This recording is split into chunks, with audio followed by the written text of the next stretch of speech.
Bon, encore une fois, merci. Le deuxième sujet est un petit peu plus compliqué.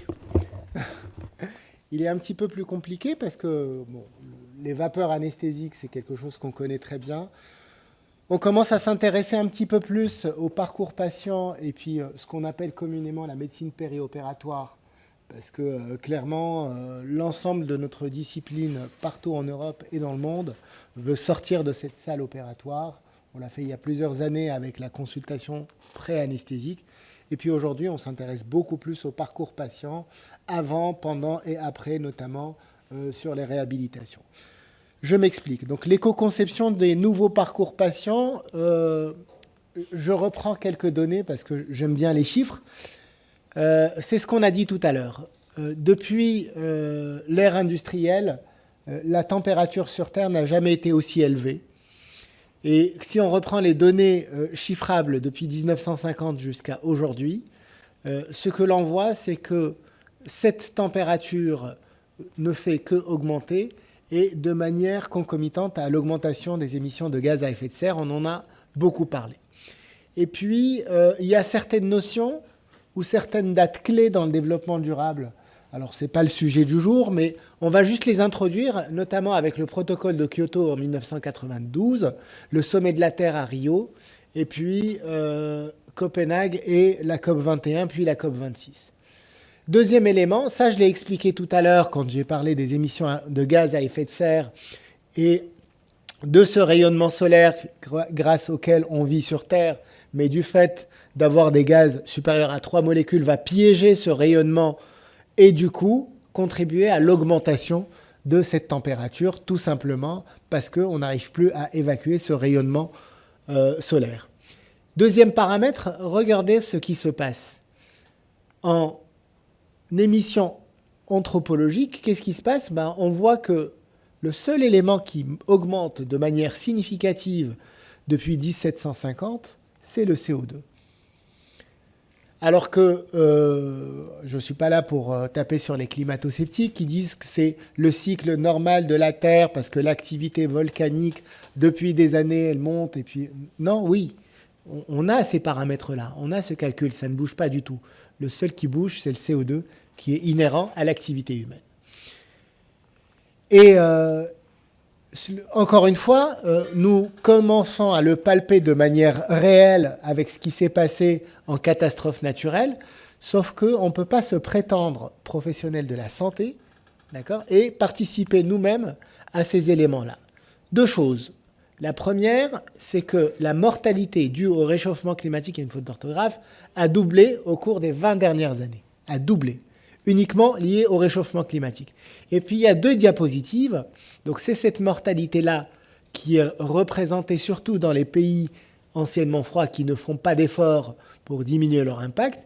Et là, c'est ce qu'on a vécu cet été, c'est les incendies et le risque de mortalité lié aux incendies dans les différents pays. Et donc ça, c'est quelque chose dont on a parlé hier au Lancet Countdown. Si vous vous intéressez un petit peu à cette thématique sur le plan sanitaire, c'est un rapport très intéressant à lire. Et c'est là où je vais attaquer mon sujet une fois que j'ai fait mon introduction. Quand on reprend les dépenses de santé dans les pays de l'OCDE, d'accord, on tourne tous entre 8 et 10% de notre PIB. Et là, je me suis permis de comparer un petit peu ce que fait la France à la Belgique.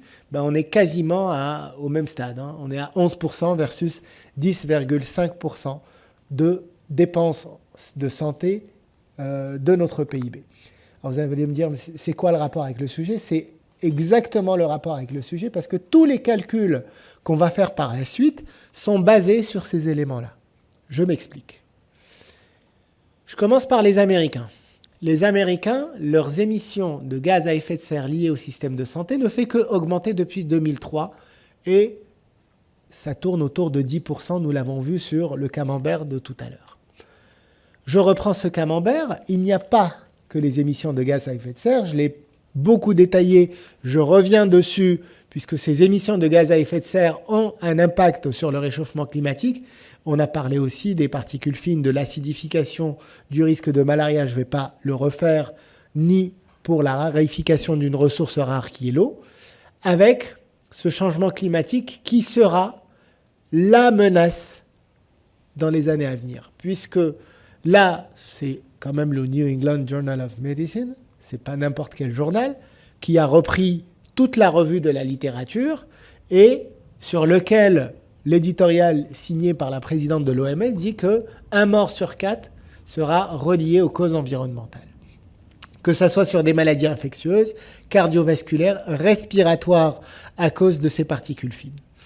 Et donc, on le voit aux États-Unis, l'eutrification de l'eau, j'explique le terme, c'est ce qu'on a dit tout à l'heure pour certains médicaments qui vont se retrouver dans la nappe phréatique et qui vont entraîner des maladies à perturbateurs endocriniens. On connaît tous la recrudescence des maladies endocriniennes, des maladies carcinologiques, dues notamment à notre mode de vie de consommation et aussi aux éléments de pollution. Toutes les maladies respiratoires, je rappelle juste qu'il y a quelques mois, en Inde, c'était vers fin mai, début juin, ils ont reconfiné la moitié du pays, pas à cause du Covid, à cause de la pollution atmosphérique et des particules fines qui a fait exploser leurs maladies respiratoires. Leurs hôpitaux ne pouvaient plus rien accueillir. Je parle des Canadiens et encore une fois, pourquoi j'insiste sur ces éléments, c'est juste pour montrer l'impact environnemental de notre système de santé. Donc là, on voit les Américains, puis les Canadiens. Les Canadiens, cette notion de journée ajustée en mauvaise santé qui va avoir un impact sociétal. C'est un peu ce que j'ai montré tout à l'heure sur le desflurane. Et donc, sur chacune des composantes de cet impact environnemental, je vais avoir une diminution de mes jours de travail en bonne santé. Et donc, ça va avoir un impact sociétal puisque ça, c'est le système de santé. Hein. Ce n'est pas unique, ce n'est pas à l'échelle de la pollution canadienne, c'est l'impact du système de santé sur la qualité de vie de la population elle-même. Je vais passer à la main. Alors, ici, je mets un deuxième élément, pareil. Une fois qu'on parle de PIB, et c'est ce que j'ai dit tout à l'heure en termes de dépenses de santé, les Belges et les Français, en termes de pourcentage d'émissions de gaz à effet de serre liées à leur système de santé, on est un petit peu moins élevé, où vous êtes autour de 7,7% et 6,9%. Je m'explique, ils ont juste pris les dépenses de santé, qu'ils ont indexées au PIB et qu'ils ont multiplié par un facteur de conversion. C'est-à-dire qu'ils vous disent, vous avez tant d'émissions de CO2 par euro dépensé dans le système de santé. Et donc c'est là où on va arriver à des protocoles de soins éco-responsables. C'est quoi ? C'est un protocole de soins qui permet de construire, de mettre en place et de suivre le progrès dans les protocoles de soins. Certains collègues sont venus me voir tout à l'heure en me disant bah, « j'aurais du mal à convaincre, je dois tout revoir, je suis confronté à l'hygiène, etc. » Et après cette introduction, bah, on va revenir au modèle industriel parce qu'on n'invente rien. Monsieur Brézé, qui fait partie de l'université de Delft, a travaillé sur le développement de nouveaux concepts de manière à repenser profondément la façon de fournir le service, à dématérialiser, utiliser de manière partagée, intégrer de nouvelles fonctions et optimiser le fonctionnement d'un produit. D'où ce qu'on a appelé la roue de Brézet. Pourquoi ? Et là, l'exemple type, c'est ce qu'on a vu tout à l'heure pour les produits d'anesthésie et le gaz, et on peut l'appliquer pour l'ensemble des systèmes de soins. Je rappelle juste que le soin est un service. On peut l'assimiler à un élément industriel. Et donc, le fait de développer de nouveaux concepts nous permet de sélectionner des matériaux à moindre impact. Tout le monde à la discussion, tout à l'heure on va pouvoir le reprendre, nous parle de plastique, du volume du plastique, de volume de déchets générés par le soin. Donc on peut sélectionner, et la collègue de pharmacie l'a dit tout à l'heure, sélectionner des matériaux à moindre impact. Réduire l'utilisation des matériaux, c'est-à-dire je n'utilise que ce dont j'ai besoin. Optimiser les techniques de production. Est-ce que pour tel soin, j'ai vraiment besoin de déballer 14 boîtes, 12 plateaux et 22 compresses ? Ça, il faut le revoir en profondeur. La logistique, l'impact de la phase d'utilisation, la durée de vie du produit et la fin de vie, je me répète par rapport à ce que j'ai dit tout à l'heure. Les Français adorent réinventer la roue. parce qu'il existait déjà la roue de Brézé. Et puis là, Olivier Thomas, qui est un très bon ami, a réinventé la roue, l'éco-conception du soin. En fait, il a pris juste la définition industrielle et il l'a adaptée au système de santé. C'est l'expression qui désigne la volonté de concevoir des produits ou des services en respectant les principes de développement durable. De la conception à la fabrication, ça nous rappelle un petit peu M. Brézé. Hein. On ne réinvente rien. C'est certes une démarche valorisante qui permet de réduire, d'innover dans le système de développement durable. Et donc, c'est là où on va faire un arrêt, parce que c'est quoi le développement durable? Le développement durable est un développement qui répond aux besoins du présent sans compromettre les capacités des générations futures à répondre aux leurs. Bon, ça paraît être fastidieux comme définition. C'est Madame Brundtland, qui est première ministre norvégienne, qui avait apposé cette définition pour un rapport commandé par l'ONU. Et là, je te dédicace cette diapo, Michael, parce qu'on en a parlé. Mais est-ce que ce n'est pas un oxymore? Est-ce que développement est forcément durable?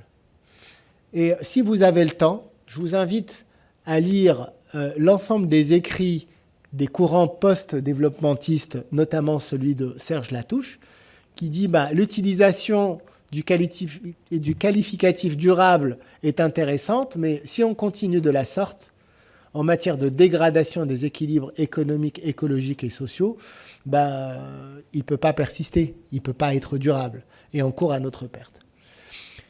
Et donc c'est la diapo la plus importante de ma présentation. Pourquoi? Parce que si on veut mettre en place une action de développement durable, et c'est la thématique de tout ce qu'on discute ce matin, vous imaginez votre action comme une table avec 3 pieds. Les 3 pieds que constitue cette table, c'est le premier qu'on appellera le pilier écologique, et c'est la raison pour laquelle vous êtes tous ici ce matin, le pilier économique et le pilier social. Si demain, vous arrivez dans votre service et que vous imposez à votre personnel une action qui est irréalisable, qui est contraignante, ça ne sera pas viable et ça ne sera pas vivable. C'est impossible. Vous ne pouvez pas demander à quelqu'un de faire 14 manœuvres pour arriver à la même action sous prétexte que c'est écologique. Donc, il faut qu'on tienne compte du pilier social. C'est très important. Le pilier écologique, c'est le mode d'entrée. Et le pilier économique, je ne sais pas avec quel collègue je discutais tout à l'heure, la direction, tout ce qui l'intéresse, c'est les sous. Oui, vous pouvez mettre en place une action, ça sera du greenwashing. Ça va durer 1 semaine. La semaine d'après, ça va coûter 4 fois plus cher. Elle sera arrêtée. Donc, si l'action n'est pas viable en mettant en coalition l'écologique et l'économique, équitable, et je prends l'exemple des Gilets jaunes, vous en avez tous entendu parler en France, où ça partait soi-disant d'une bonne idée de surtaxer les hydrocarbures pour diminuer leur utilisation, ce n'était pas possible pour les populations qui n'avaient pas de quoi se payer des voitures plus propres. Ça a fait exploser le pays. Et donc un développement économique efficace, socialement équitable et écologiquement soutenable. Alors c'est européen, je vous avoue que je n'ai pas eu le temps de chercher, mais en tout cas en France, il y a une obligation de faire un bilan des émissions de gaz à effet de serre pour tous les organismes supérieurs à 250 salariés ou 500 salariés pour le privé. Et cette obligation impose de faire le bilan des émissions directes, qu'on appellera le scope 1, des émissions indirectes associées à l'énergie, et le scope 2, et on s'arrête là. Le scope 3, et je pense que tu l'as dit tout à l'heure, c'est celui qui représente 80% des émissions. Il n'est pas obligatoire. Et donc, c'est toute la chaîne de production et d'approvisionnement qui est complètement opaque pour nous. Et là, je m'arrête là et je commence par mes parcours de soins.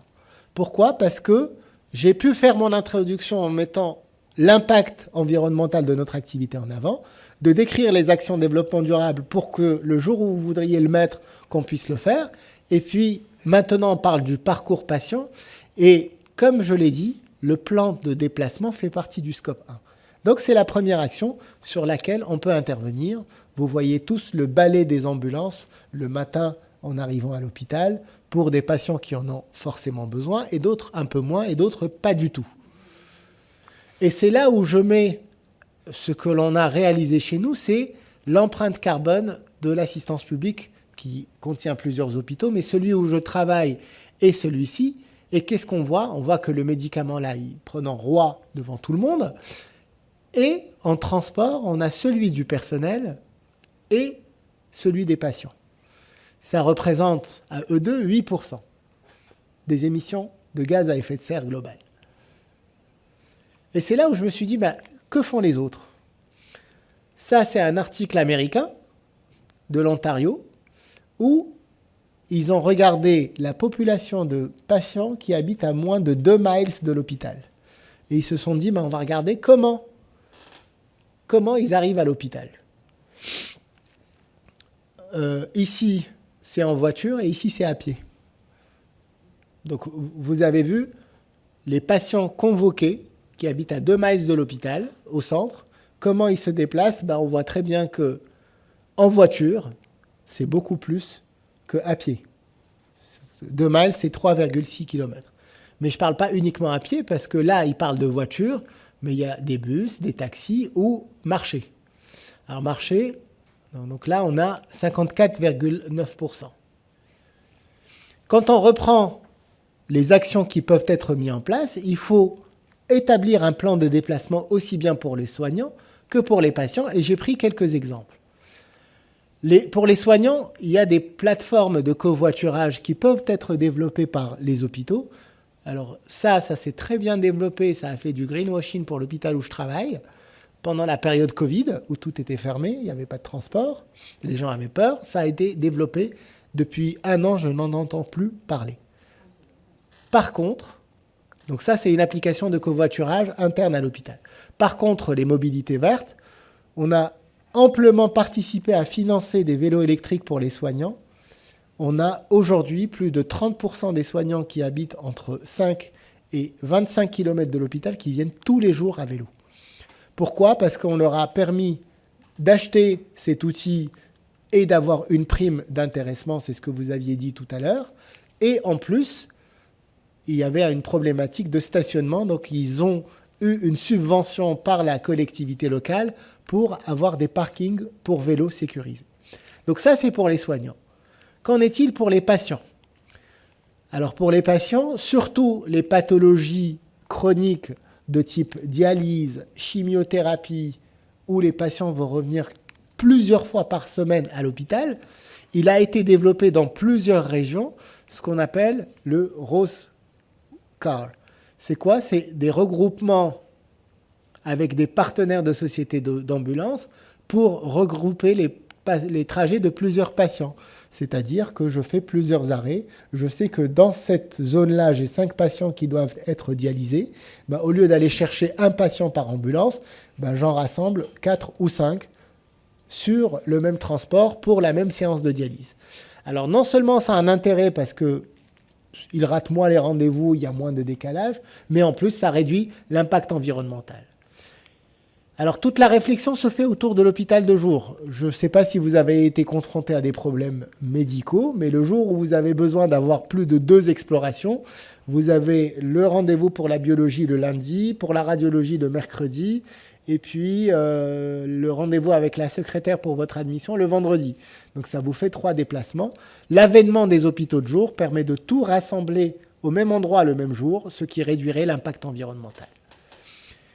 Et puis, on va parler de la deuxième partie qui est complètement reliée à cette partie de transport du personnel, qui est la consultation d'anesthésie, parce que c'est notre domaine, par télémédecine. Et donc, c'est une consultation pré-anesthésique.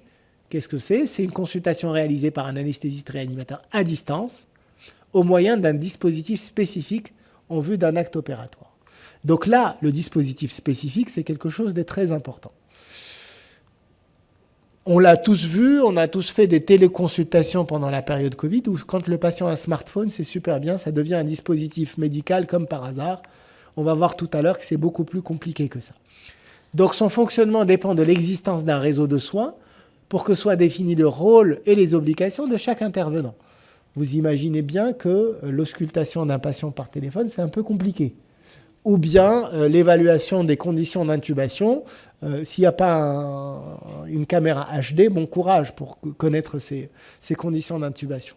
Et je vais revenir à ce caractère qualitatif de la téléconsultation sur une diapo juste après. Parce que ces règles de consultation, est-ce qu'on a fait remplir des consentements de délocalisation? Quelles sont les modalités? C'est un peu compliqué. Du coup, en 2017, la SFAR s'était positionnée. Il n'y en avait pas encore le Covid. Et elle avait établi certaines règles pour dire non, on va la réserver aux patients ASA 1 et 2 avec des chirurgies mineures. Comme ça, on ne prend aucun risque. Vous imaginez bien que pour de la chirurgie majeure où l'évaluation ou le bilan d'opérabilité est quelque chose d'hyper important, on ne peut pas se permettre de dire aux patients souriez, ouvrez la bouche par téléphone, merci, au revoir, à demain, vous aurez une lobectomie pulmonaire ou une chirurgie cardiaque. Et donc, nous, ce que l'on a fait, donc ça, c'était du 24 avril au 28 août 2020, donc on était en pleine période Covid. Donc, on a une baisse d'activité liée au confinement. Et puis, quand on a redémarré, on est à de la téléconsultation. On est passé de moins d'une dizaine par mois à plus de 2510 consultations ou téléconsultations au moyen de smartphone. Pourquoi? Parce qu'il y a eu une dérogation pendant l'urgence sanitaire. Cette dérogation était valable jusqu'en février 2021. Et je ne vous cache pas que plein de monde, y compris l'hôpital où je travaille, commençait à faire un peu n'importe quoi. Pourquoi? Parce qu'on arrivait avec des patients la veille en visite pré-anesthésique avec un bilan d'opérabilité qui est complètement incomplet.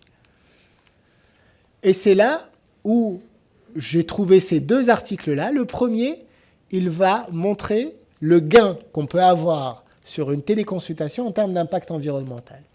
Donc, ils ont pris 840 consultations. Ils ont comparé des consultations, ça c'était l'Ontario, où la distance était vraiment très élevée sur cet état, très peu pourvu en unité de soins. Donc, soit entre la résidence du patient et l'hôpital, sur les 840 consultations, ça faisait quasiment 400 000 km.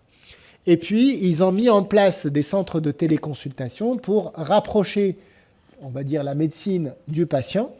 Et là, on était à un total, pour les 840 consultations, de 18 500 km en aller simple. Donc, si en mettant en place leur solution de téléconsultation, ils ont pu économiser 370 000 km en aller simple. Si on fait l'aller-retour, c'est 757 000 km. Et donc, les 757 000 km permettent d'économiser 185 tonnes d'équivalent CO2 uniquement en émissions liées au déplacement de ces patients. Donc oui, il y a un réel bénéfice environnemental à délocaliser la médecine. Qu'en est-il de ces paramètres-là? Donc ça, c'est une étude portugaise. Dans l'étude portugaise, ils ont évalué le déplacement des patients lors de la téléconsultation versus une consultation présentielle. La différence entre ces deux éléments, c'est la localisation de l'hôpital par rapport au domicile des patients. Dans tous les cas, que l'hôpital soit proche ou loin, quand il est loin, on a 84% de déplacement en voiture ou en taxi, 87% quand même en téléconsultation. Et pour les moyens de transport en commun, quand il est loin, c'est 0 pour la marche à pied. Et pour les transports en commun, c'est très peu utilisé, quel que soit l'éloignement des patients. Sur les éléments qualitatifs, donc maintenant, oui, on sait qu'on économise du CO2 en faisant de la téléconsultation. Est-ce qu'elle est qualitative? Cette étude s'est intéressée au ressenti des soignants.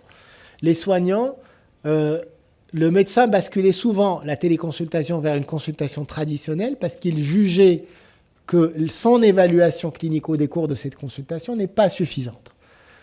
Ça le surcharge en travail. Pourquoi? Parce que si vous n'avez pas un logiciel qui est ergonomique, c'est une prise de tête d'allumer la caméra. Vous ne pouvez pas avoir la même téléconsultation avec un jeune de 25 ans qui est habitué à TikTok et qui se filme toute la journée versus le papy de 85 ans qui n'en a jamais utilisé. Donc ça complexifie énormément les choses en fonction des tranches d'âge. Et puis, ça exclut l'ensemble des patients qui n'ont pas de ressources technologiques. Donc sur le plan social, c'est les piliers du développement durable que j'ai décrits tout à l'heure, ce n'est pas applicable. Oui, ça a un intérêt écologique, c'est plus ou moins neutre sur le plan économique, mais par contre, sur le plan sociétal, ça ne tient pas vraiment la route. Et sur les consultations des patients simulés, ça, ce n'est pas de l'anesthésie. C'est une étude qui est plutôt généraliste, qui n'est pas uniquement sur de l'anesthésie, qui est sur des problèmes de statique pelvienne. Ils ont comparé 48 consultations. Il n'y a aucune différence chez eux entre la téléconsultation et une consultation face à face sur des relations interpersonnelles, sur la démarche diagnostique, sur le partage de décisions, parce que l'essentiel de leur décision est basé sur de la radiologie. Nous, on ne va pas faire des scanners à tous nos patients pour savoir s'ils sont intubables. Donc, c'est adapté au type de métier qu'on fait. Donc, la conclusion pour la téléconsultation, c'est que oui, c'est intéressant sur le plan environnemental. Sur le plan économique, étant donné qu'on doit instaurer des moyens financiers pour la mettre en place, on est plutôt neutre. Sur le plan sociétal, ça n'a aucun rationnel et on est perdant, en tout cas pour la consultation d'anesthésie. La télémédecine, qui était une avancée sociétale, qui a été stoppée par les enjeux politiques parce qu'ils ont juste, pour une fois, été censés et pris en compte cet aspect sociétal auprès des patients et leur perception. Maintenant qu'on a fini de parler du plan de déplacement des patients, on est toujours sur le circuit. Donc, on fait le bilan lésionnel, on fait le bilan d'opérabilité à travers cette téléconsultation. Maintenant, on va parler du circuit. Est-ce qu'un ambulatoire ou une admission à J0, est-ce que c'est une démarche éco-responsable par rapport à une admission conventionnelle? Et donc, la réduction de la durée de séjour, forcément, ça fait des économies pour l'hôpital. Donc l'économie financière, plus le séjour est court, moins ça coûte cher. Je ne suis pas obligé de payer l'astreinte médicale, l'astreinte paramédicale, d'utiliser des moyens avec la réduction des déchets, puisque je n'en produis pas, je n'ai pas de patient dans le lit, réduction de la consommation énergétique, réduction de la consommation en eau et réduction de la consommation en matériel. Je rappelle, ça a été dit plusieurs fois, une chirurgie, c'est l'équivalent de déchets ménagers, une chirurgie déchets ménagers au bloc d'une famille de 4 personnes pendant une semaine, une chirurgie. La consommation en eau, c'est 150 litres par patient et par jour. Pourquoi? Parce qu'on est obligé d'avoir de la stérilisation, laver les patients, laver l'entourage des patients, etc. Et c'est là où je me suis intéressé. Alors ça, j'ai trouvé cet article-là qui est l'impact environnemental de l'activité sanitaire au Japon. Et ce qui était très intéressant sur leur graphique, c'est les services médicaux. Je ne sais pas si vous voyez bien les couleurs, parce que le rouge et le rose se confondent un petit peu. Donc là, c'est les services médicaux. Là, sur cette partie-là, c'est l'impact environnemental de l'hospitalisation, qui représente la moitié de l'impact environnemental des services médicaux. Et là, ce qu'ils appellent non-hospitalisation, c'est l'autre moitié, c'est l'équivalent de notre ambulatoire. Et derrière, il y a tous les soins de ville avec la dentisterie, les officines pharmaceutiques, etc. Et donc, ce que l'on voit, c'est qu'en termes d'émissions de gaz à effet de serre sur ce système japonais, le secteur hospitalier hospitalier conventionnel et le secteur hospitalier ambulatoire représentent à peu près le même pourcentage en termes d'émissions. Mais par contre, en termes de volume, l'ambulatoire est 3 fois plus important. C'est-à-dire qu'en faisant 3 fois plus, j'ai exactement le même impact environnemental. Et ce n'était pas la conclusion de l'article, mais c'était dans la discussion. Ça, c'est le système japonais. Tout à l'heure, on a parlé de custom pack avec certains collègues. Et en fait, l'ambulatoire, c'est bien, mais il faut le faire correctement. Toujours une étude américaine qui compare différents systèmes d'ambulatoire. Donc, bien sûr, quand on fait un électromyogramme, on va déballer 2 aiguilles et on va avoir une machine réutilisable. Ce n'est pas la même chose que de la procédure chirurgicale en ambulatoire. Et on voit très bien que l'impact environnemental, il est multiplié par 3, voire par 4, en fonction de la procédure ambulatoire qu'on met en place. Et l'autre part, c'est la partie générée par patient. Et ça, ce qu'ils mettent en évidence, c'est moins le custom pack est adapté à la chirurgie, plus l'émission est élevée. Ce n'est pas une nouveauté. Et encore une fois, il n'y a rien d'exceptionnel. C'est juste que ça décrit que l'ambulatoire a un certain impact et plus on est invasif dans l'administration du soin, plus l'impact environnemental est important. Pour la réhabilitation améliorée après chirurgie, c'est quelque chose qui a été très longtemps à la mode. Et pareil, pour l'ensemble des circuits que je viens de détailler, je ferai la partie sociétale, la partie économique et la partie environnementale. Sur la partie sociétale, depuis les travaux de Kellett, et ça c'est un vieux travail qui a bientôt 10 ans, qui a été le premier à prouver que les circuits de réhabilitation améliorés après chirurgie permettaient, sur cette méta-analyse, de diminuer la durée d'hospitalisation, de diminuer les complications et de diminuer les réadmissions après chirurgie. Et donc tout ça, vous allez me dire, Mehdi, oui, c'est intéressant, mais pour pouvoir faire de la réhabilitation, ça engendre beaucoup de moyens. Oui, ça engendre beaucoup de moyens, puisque quand on était sur de l'hospitalisation moyenne, je parle des chiffres français, entre 3 et 10 jours, en fonction des actes, qui est en moyenne aujourd'hui à 24-48 heures, où on essaye de revenir de plus en plus à l'ambulatoire, ça nécessite un détour du système, puisqu'avant, on avait les salles opératoires qui envoyaient vers les salles de surveillance post-interventionnelle. Soit le patient va bien, hop, il va en unité d'hospitalisation, soit il va pas bien, il va en unité de soins critiques. Et là, ce qu'on appelle les soins continus, ça n'existait pas il y a 15 ans. Et la justification de ces soins continus, c'était de promouvoir la qualité des soins. Ce qu'on appelle réhabilitation, en fait, c'est juste de faire de la médecine correctement. C'est-à-dire qu'au lieu de mettre un patient lourd en salle où il va subir des complications, je mets une équipe médicale qui est spécialisée dans le périopératoire et qui va s'en occuper 2-3 jours avant de le sortir. Et donc, ces unités de surveillance continue, le collègue qui est intensiviste, je ne sais pas s'il est encore dans la salle, mais cette diapo était pour lui. Donc là, l'étude américaine de l'impact environnemental, de l'équivalent de ce qu'on appelle, nous, unité de surveillance continue, c'est Acute Care Low Intensity, donc c'est l'équivalent de nos USC, versus le High Intensity ICU, c'est-à-dire la vraie réanimation. Et on voit que l'impact environnemental en termes d'émissions de gaz à effet de serre n'est pas le même, que ça soit en consommation d'énergie, en consommation d'eau, en genèse d'énergie, etc. Et donc, là, pour le coup, sur ce système-là de réhabilitation améliorée après chirurgie, j'arrive à rallier les éléments sociétaux, puisque je rends service au patient, il fait moins de complications, à la société, je réduis le coût, et sur le plan sociétal et environnemental, ça me permet de réduire mon impact environnemental, ce qui rend le sujet très intéressant. Je finis par un autre élément qui, certes, est intriqué avec celui de la réhabilitation, mais on peut le faire pour l'ensemble des patients, c'est la procédure du patient debout. La procédure du patient debout, moi j'ai eu l'occasion d'avoir une chirurgie lourde il y a quelques années. L'un des souvenirs les plus désagréables, c'est d'avoir regardé le plafond avec les lumières qui défilent pendant que le brancardier m'emmenait en salle d'opération. Sauf que les centres, notamment les centres du cancer qui sont très axés autour de la psychologie du patient, comme en pédiatrie, puisque c'est développé de plus en plus, on voit les patients arriver à pied au bloc opératoire. Alors oui, il y a les sceptiques. Attention, il va glisser.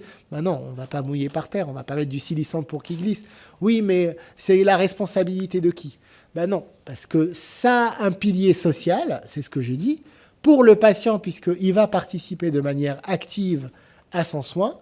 Je n'ai pas mis des photos, mais en pédiatrie, on voit arriver de plus en plus des enfants qui viennent dans des voitures ou qui ont un accueil, on va dire, personnalisé en salle d'intervention. Le respect de son autonomie et de son intégrité et de sa pudeur. On n'est pas tout nu sous un drap sur un brancard, on arrive habillé. Une estime et une confiance renforcée et la réduction de son anxiété préopératoire. J'ai mis les références, c'est sur la fiche SPHAR, et ça a été prouvé. Pour le soignant, ça améliore la relation avec le patient. On a tous vu des brancardiers qui parlaient du match de la veille devant un patient qui va avoir une chirurgie majeure, voire qui va passer plusieurs jours en réanimation. Au moins là, il tient une discussion avec le patient et ça améliore le relationnel. Ça améliore la qualité de vie au travail puisqu'ils n'ont plus à pousser ce lit qui fait 75 voire 80 kilos sans le patient et ça réduit les manutentions et les troubles musculo-squelettiques. Et sur le plan environnemental, le fait de réduire l'anxiété nous permet une épargne médicamenteuse, réduit les rotations des ascenseurs puisqu'on peut mettre plusieurs patients dans le même ascenseur, c'était avant le Covid, je le consens, et les patients pourraient utiliser les escaliers si c'est à 2-3 marches de l'accès au bloc opératoire. Pour finir, je tiens juste à dire que l'Organisation mondiale de la santé s'est engagée dans la promotion d'une santé verte et qui a été entérinée lors de la COP26 à Glasgow. Et je vous invite à lire ce texte puisque cette conférence des Nations Unies a eu 50 pays qui s'engagent à concevoir la santé de manière respectueuse du climat. Donc en conclusion, les systèmes de soins sont censés être pourvoyeurs de santé et non pas être à l'origine d'impact environnemental qui va avoir un impact sanitaire et sociétal. Le réchauffement climatique, on l'a vu, ça tue, ça a une morbimortalité. Et au-delà du réchauffement climatique, il faut tenir compte des autres impacts, notamment les particules fines et la pollution de l'eau. Concevoir des protocoles cliniques de manière éco-responsable, produire des soins sains, sûrs et durables, accessibles à tous, et surtout, à travers cette promotion d'une médecine éco-responsable, ça nous permet de promouvoir la qualité des soins à moindre impact et garantir une santé préservée pour toutes les générations futures. Je vous remercie.